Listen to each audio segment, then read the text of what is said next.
वाक़या है 1996 का। एक पुलिस ऑफिसर जो कि SHO है वो अपनी आप बीती सुनाते हैं। कहते हैं कि मेरे वालिद साहब ना बीमार हो गए तो मैंने उन्हें ना लाहौर के सर्विस हॉस्पिटल में एडमिट कर दिया। कहता मैं कुछ रोज़ उसके पास अपने वालिद के पास रहा तो फिर एक रात ना मेरी बड़ी सख्त ड्यूटी लग गई तो मैं चला गया।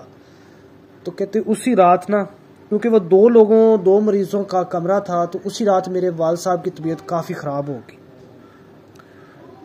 कहते हैं मेरे वालिद साहब को उल्टियाँ आने लग गई और उनकी तबीयत काफ़ी ख़राब हुई। तो उनके साथ जो मरीज़ था ना, उनके साथ एक आदमी था मौलवी टाइप, उन्होंने दाढ़ी रखी हुई थी। तो एक नॉर्मल सी उम्र, कोई 35 के करीब उसकी उम्र थी और वो अपनी मरीज़ का ख्याल रख रहा था। उसने बड़ा तावन किया मेरे वालिद साहब के साथ। मेरे वालिद साहब की उल्टियाँ साफ़ की, डस्टबिन लेकर गया, तौलिया लेकर गया, मुंह धोया।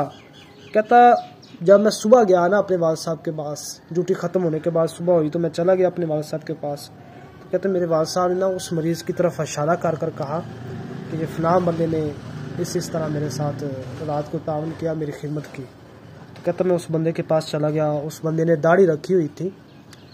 तो मैंने ना सोचा कि यार इसने तेरे वालिद की खिदमत की है और खूब साथ दिया है और तावन किया है, तो तुझे चाहिए इसकी कुछ ना कुछ खिदमत कर दे।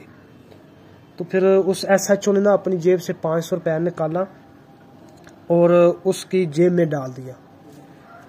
थे जिन्होंने उस रात खिदमत की थी, उन्होंने अपनी जेब से वो पैसे निकाले और कहा नहीं जी मुझे इसका ना इस तरह का बदला नहीं चाहिए।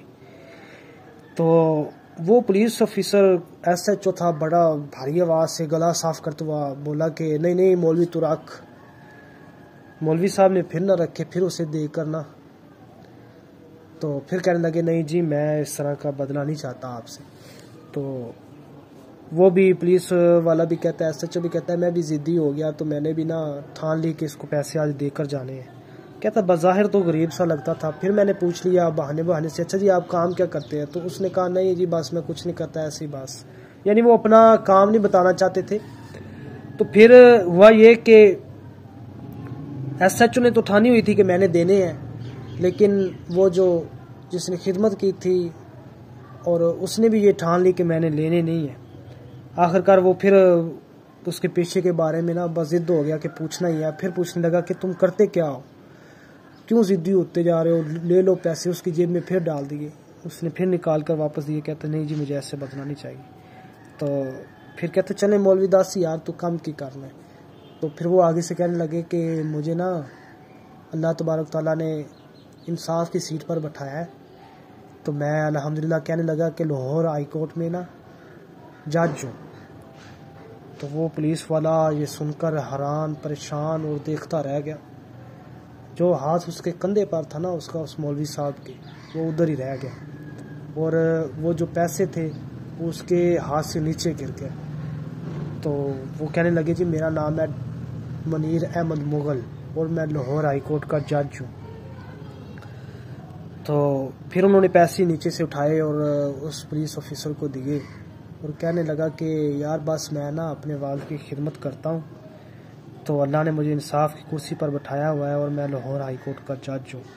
तो मैं अपने वालिद साहब की सारी रात खिदमत करता हूँ। तो तेरे वालिद साहब भी इसी तरह इसी उम्र में मैंने देखे और तकलीफ़ में देखे, तो मैंने अल्लाह की रज़ा के लिए इनकी ना खिदमत की है, मुझे इस किस्म का कोई बदला नहीं चाहिए। तो वो बड़े शर्मिंदा हुए SHO और शर्मिंदा होकर ये सोचने लग गया कि कोर्ट का जज है और अपने बाप की खिदमत सारी सारी रात करता है और इसकी ड्यूटी भी बड़ी हैवी है। तो वो अपने बारे में सोचने लगा कि मैं अपने वालिद को क्या टाइम देता हूँ, क्या टाइम नहीं देता, मेरे वालिद साहब अकेले होते हैं। तो ये बात हमारे लिए, ये वाक़या हमारे लिए लम्हा फ़िक्री है कि क्या हम अपने वालिदैन की खिदमत कर रहे हैं या नहीं कर रहे। क्या हमने इन दोनों को बुढ़ापे में पाया तो इन दोनों में से किसी की खिदमत की या नहीं की, क्या हम उन्हें वक़्त दे रहे हैं या नहीं दे रहे। तो अल्लाह ताला हम सबको तौफ़ीक़ अता फ़रमाए कि हम अपने वालिदैन की खिदमत करें।